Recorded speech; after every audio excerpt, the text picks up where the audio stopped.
During World War II, there was great emphasis placed upon training, and many of the nation's finest boxers and wrestlers were enlisted to instruct recruits in the manly art of self-defense.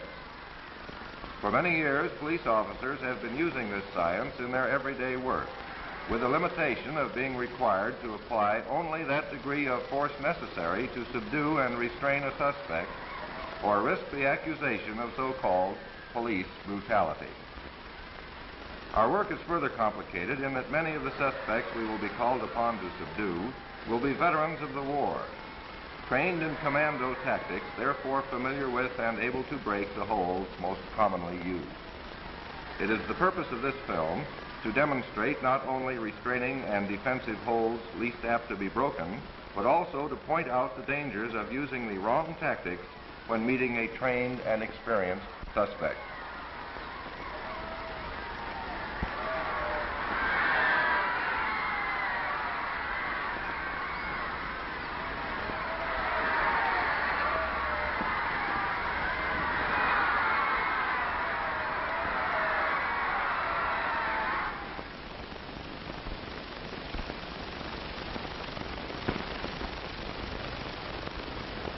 Certain parts of a man's anatomy are extremely vulnerable to attack. These include the larynx or Adam's apple, the elbow, groin, and the knee. This holds true regardless of the man's size or degree of physical development. Pressure properly applied at these weak points will offset any advantage of size or strength which may be present.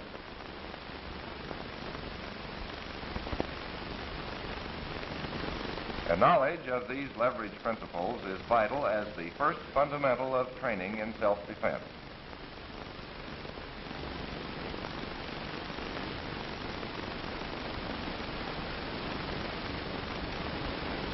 Certain holds are easily broken because of the comparative weakness of the thumb in relation to the rest of the hand.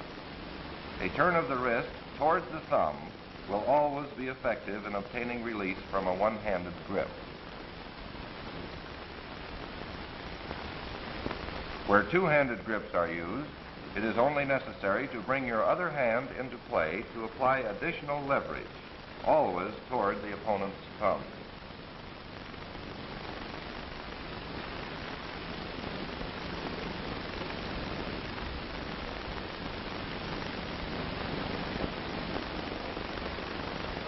A throttle hold may be broken by an upward thrust of your arm held in the shape of a V or wedge. This may be followed through with a knee to the groin if necessary.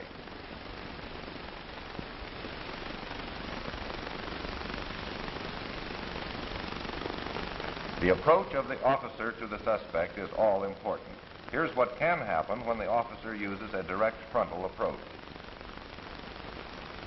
The suspect has the choice of several methods of causing the officer not only to look ridiculous, but also to incur serious bodily injury.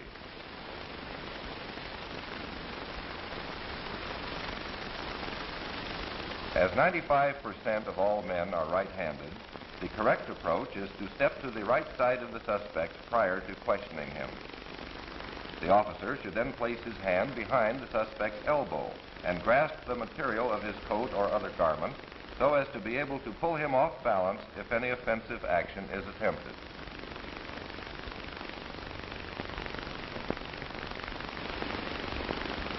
Of course, if he insists, raising your right knee will concentrate the full force of his attack where it will do the most good. If the suspect turns away or jerks his arm free, you are then behind him and in the proper position to apply a rear strangle come-along. If he anticipates your intention and turns to the right, grab his clothing with your right hand, leaving your left hand free to apply the hold.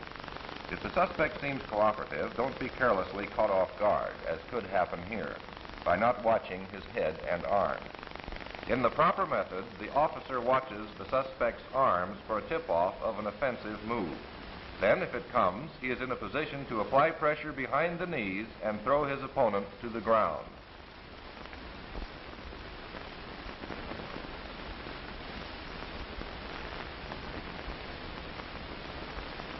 After years of trial and error, this modified bar hammer lock has been developed and will hereinafter be referred to as the police hold. For all practical purposes, it is as unbreakable as any hold can be. Properly applied and with the right forearm locked under the suspect's chin, he may be easily controlled and led to a wall or any vertical object for handcuffing and thorough shakedown. Though the suspect's left arm is free, he is unable to put it to any offensive use. While circumstances alter cases, it is a good general rule to handcuff a dangerous suspect prior to a thorough search of his person. Note the position of the officer's right foot, ready to trip the suspect upon the first false move.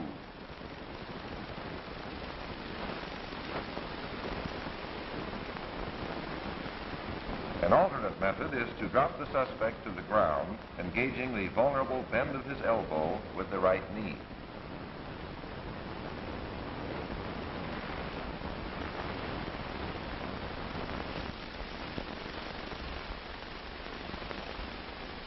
Then bring the left knee in to complete the restraint, leaving the hands free to carry on the handcuffing operation.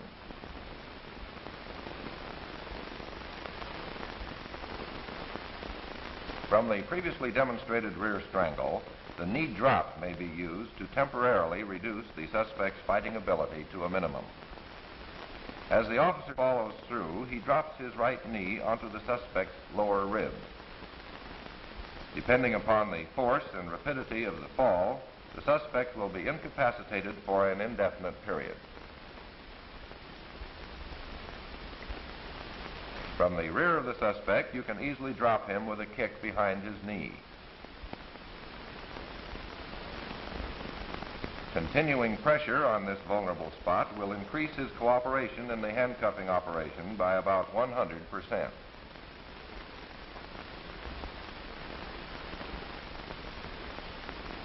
In extreme cases, the flying mare may be used, but it is not recommended as a general practice, as it places the suspect momentarily behind the officer. However, this come-along is easily applied and very effective in leading the suspect to the radio car. Note that the right hand is used to guide him, as well as to keep him from falling forward to break the hold. Here's what can happen when the officer approaches between two likely-looking suspects.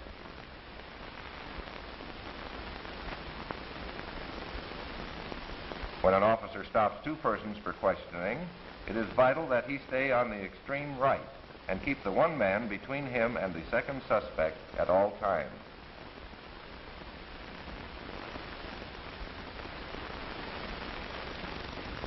The problem of restraining female suspects is a difficult one.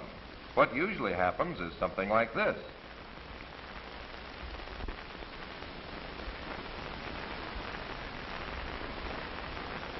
Control of her elbows is highly important.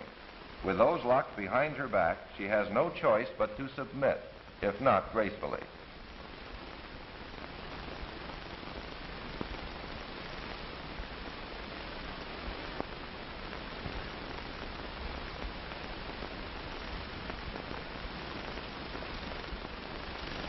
Well, what have we here?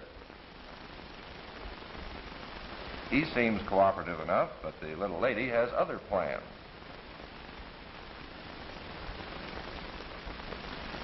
Sorry, pal, but this could go on all night. Who was it said that women were the weaker sex?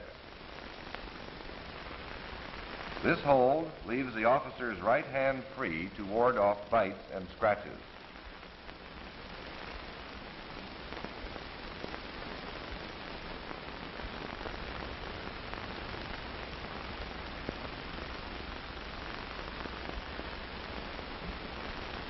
The strangleholds are dangerous and cannot be broken through strict adherence to Marquis of Queensberry rules. The officer is justified in using these tactics where the suspect is the aggressor and has the advantage of a surprise attack.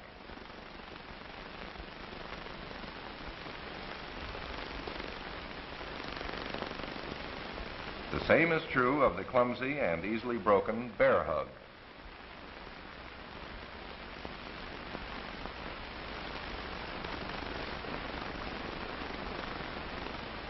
If the officer's arms are pinioned, he may use his knuckles to good advantage in breaking the hold.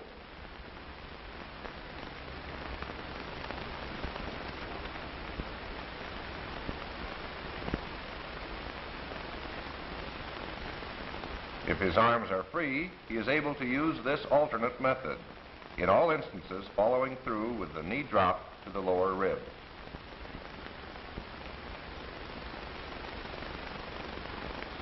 Two methods of defense against swinging fists are shown and are equally effective.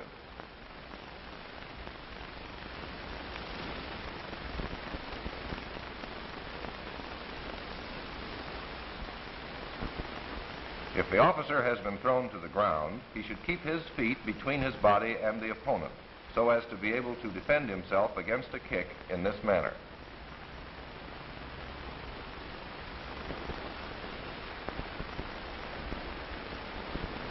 If the suspect is on his back and kicking, the officer should concentrate on grabbing one foot while keeping out of the way of the other. Then cross the opponent's legs. By dropping the knee on the suspect's ankle, he can be easily brought under control.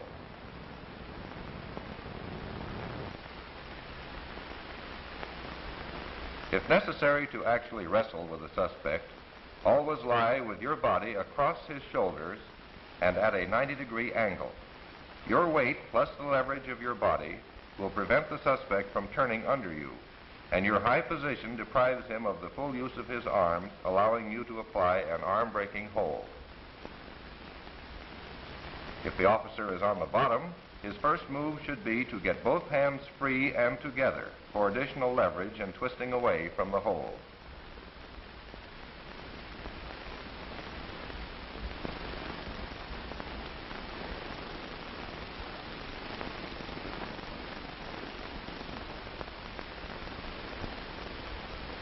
Should a suspect, armed with a gun, take the officer by surprise at close quarters, there is a moment of indecision during which you have the opportunity of disarming him.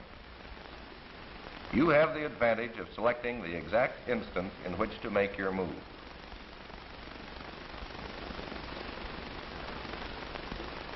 Speed and agility are of the utmost importance, and the body must be pivoted out of the possible line of fire as your arm sweeps the gun to one side.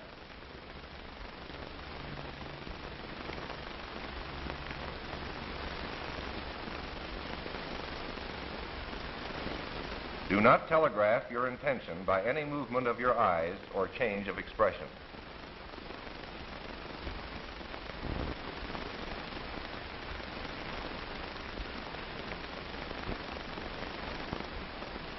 If approached from the rear, first determine in which hand the suspect holds the firearm. When you make your move, work fast and with all the strength you can muster. To master this technique takes lots of practice, but it may save your life. In disarming a man with a shotgun or rifle, the length of the weapon is to your advantage from a leverage standpoint.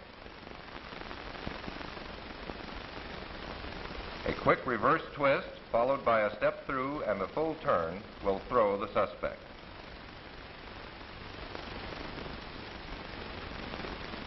When attacked from the rear, you must first determine how the weapon is held to decide which way to turn. There are three chief methods of attack with a knife: the underhand, overhand, and center thrust. In the first two, the officer takes advantage of the suspect's forward momentum in making the throw.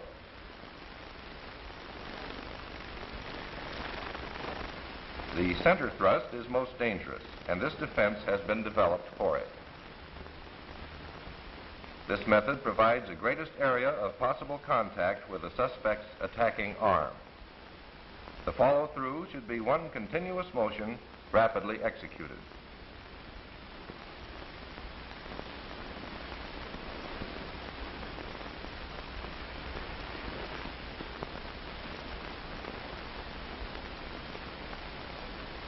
For years, police officers have been using holds which are not only easily broken, but dangerous to apply. The hand grips are examples of these.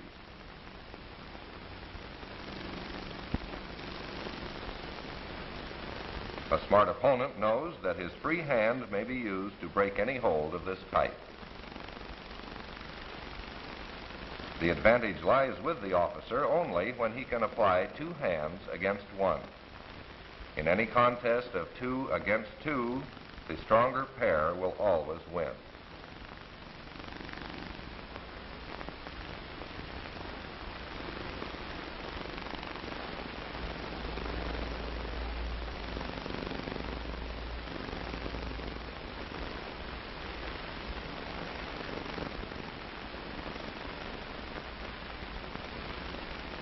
The straight arm and the wrist come-alongs are easily broken, and great is the fall of the officer who relies too confidently on such restraining methods.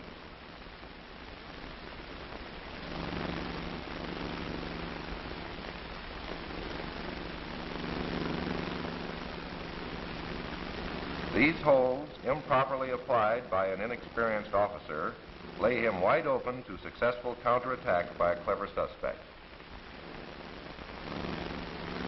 The recruit should learn a few holds well, practice them often, and avoid the dangerous and spectacular.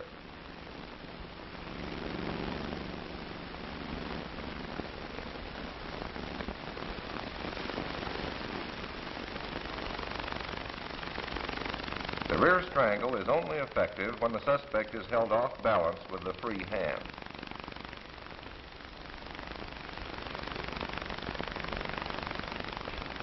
The instant he is permitted to stand erect, the officer is liable to float through the air with the greatest of ease.